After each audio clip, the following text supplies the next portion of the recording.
My name is Sonya Marshall and I'm from Potlotek, the First Nation right there. It's about 10 minutes away, and I was born and raised and lived in Kmaq my whole life.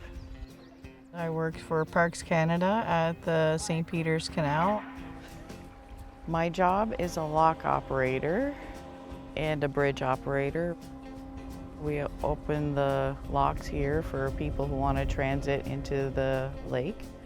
We just operate the canals and try to get everybody to operate it as safely and as efficiently as possible. Originally, it was a portage route for the Kmaq. They would portage across the isthmus. And then when the settlers came, Nicola Denny, he decided to use it as a haul-over road.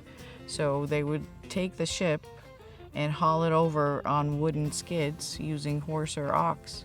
And they did that until they decided to build the canal, and it took from 1854 to 1869. So 15 years to dig by hand, because there was no dynamite sticks and there was no steam buckets or shovels then. It was all pickaxe and shovel. Perfect. Typical day is we get there in the morning, we see what needs to be done, if we're expecting any ships that day.